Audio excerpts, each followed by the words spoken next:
Welcome back, everybody. Harry P. from the Driftless Homestead. Thanks for showing back up again. Today, just to let you know a little bit of background history, we started beekeeping, not so much for pollen, but for honey. Today we're going to take the honey and we're going to turn it into the oldest alcohol known to mankind. Now, I don't know how much you know about honey, but it has it's antibacterial, antimicrobial, so it's a forever food. They found honey in pyramids that was still good to eat, so we don't have any batches go bad on us. We use some sanitizer on everything. We only there's some directions for mixing it. There's only whatever you're sanitizing only needs to sit in here for 30 seconds, pull it out. You don't have to rinse it or nothing. Just drain out the liquid and you're good. So it's such a simple process. So what we're going to do today is we're going to use 3 pounds of honey per gallon of water. We had some of our honey turned solid on us, so we boiled it for a few minutes and turned it back to liquid, so it's still okay, everything's fine. Prior to this, a couple days ago, what we did was we made a starter mix. So we used some honey, some Yeast Energizer, and some yeast to get the starter going and get everything going. Like I said, honey is antibacterial, antimicrobial, so sometimes the yeast has a hard time getting started. That's why we add the Energizer to it, to kind of give it a little kickstart to eating the honey and turning the sugars in the honey to alcohol. So what we're going to do today is we're going to add the honey in. I'm wearing gloves because these jars are still hot from the boiling. So we'll just pour this honey in here. I don't want to splash too much.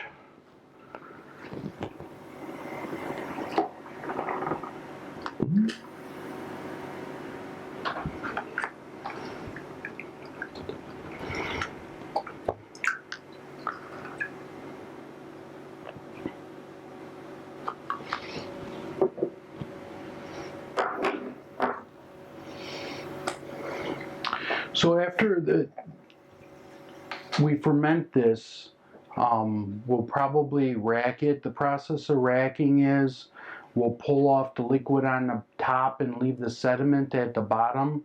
By leaving the sediment at the bottom, we take any yeasty taste that might be in there out of it.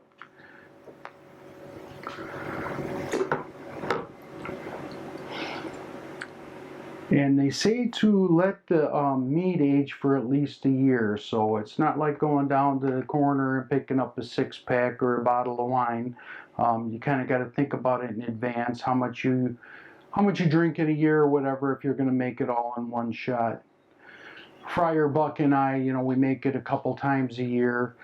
He likes trying different recipes with it.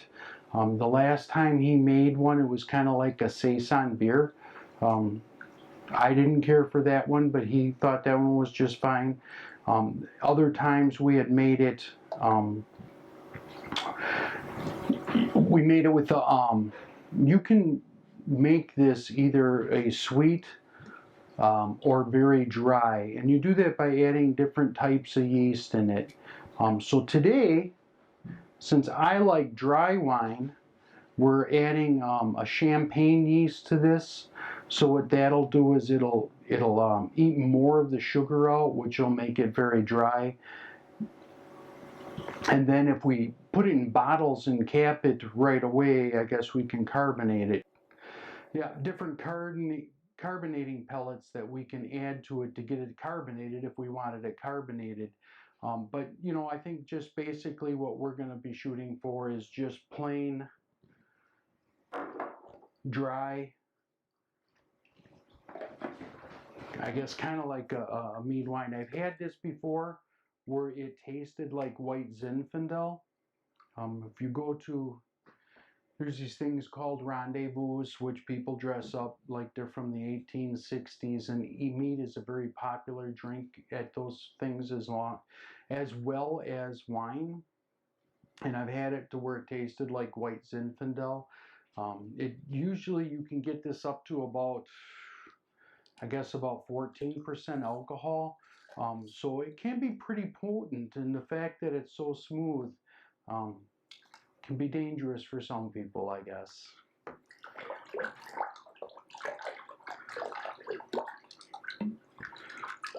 So all the honey we're using today we bought. Some of it we bought just at our local, well, in Viroqua, Wisconsin, there's a really nice farmer's market that has a lot of Amish people there, and then a lot of people that are growing organic produce and organic things. So we bought the honey there, and then just for this purpose, but then we started off with our own bees so that we can end up getting the honey for free, so to speak. It costs kind of a lot to get started in bees. So I went to the local building supply store and I got a food safe bucket, and we bought a gamma lid for it. And we've already sanitized it and added the water. This is honey we bought from the Amish a few weeks ago. Oops. I'm trying to get that 3 pounds per gallon perfectly.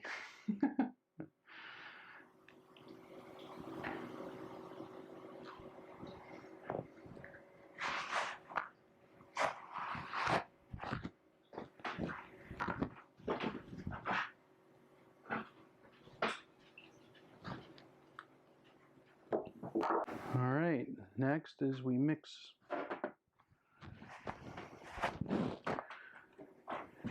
Mix it up good.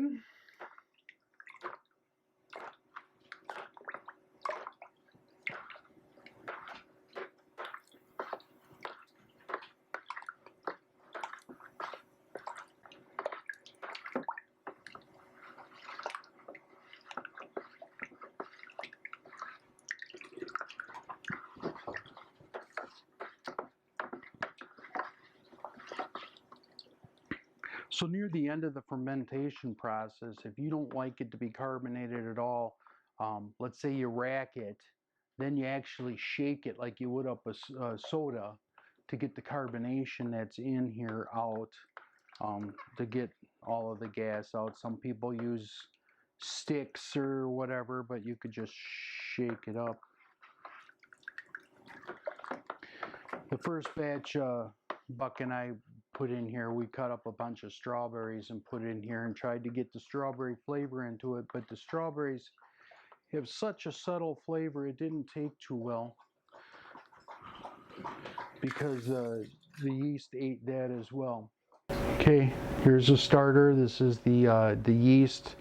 It was a little bit of honey and water and the Yeast Energizer that we started the day before just to kind of wake up the yeast and get it moving. So we'll put that in here.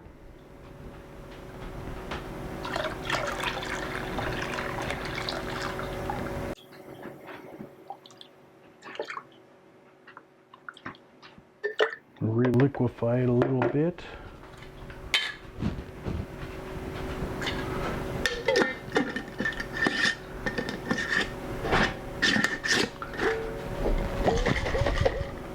Make sure we get all the yeast in there. And we put in like a whole packet of yeast to get it going. Make sure we had enough in there. All right. And we're going to give it a final mix here to make sure we mix all of our yeast starter with our honey and water mixture.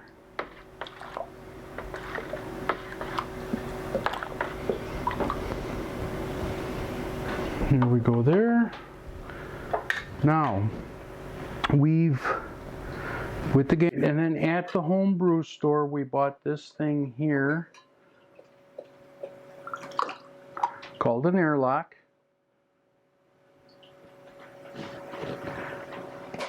which we're going to use.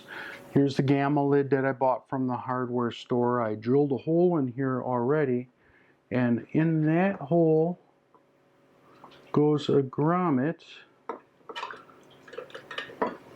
Or I bought a gamma lid for the honey, or for the mead brewing process. Drilled a hole in the lid that would fit a grommet. Let's see, I'll try to get this thing out again. There it is. So I had the grommet and the parts to the airlock sitting in our sanitizer. Here's the grommet. Just push it into this hole here.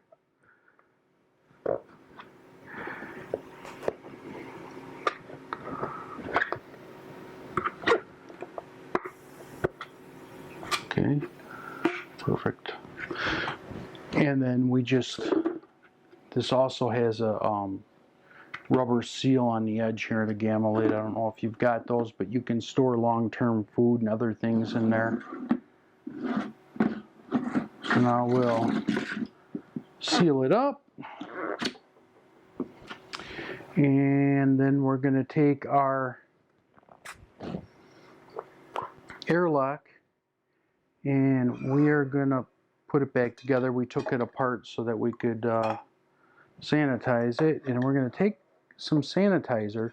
If you don't like the idea of the sanitizer, it's not going to harm you and it won't go from the airlock back down.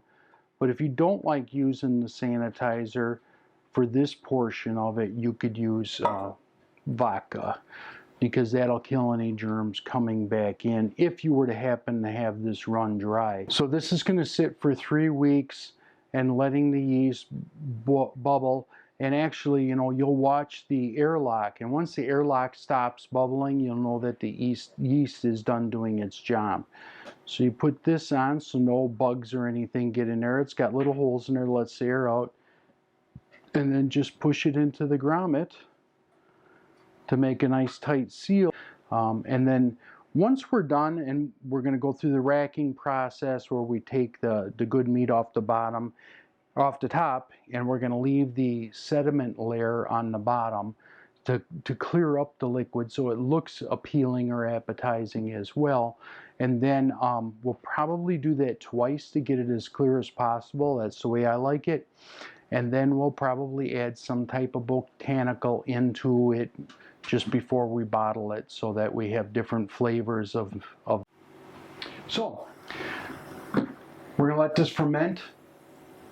Like, comment, share with your friends. You know, this is a good thing to do at home. Also, hit that little bell button so that you get notified when there's alerts. The reason you want to do that is because you're going to want to see this when we go through the racking process. We'll put in a video, and then we'll do another video when it comes to bottling this. And then there will be another video a year later after it gets done aging, and we'll do a taste test.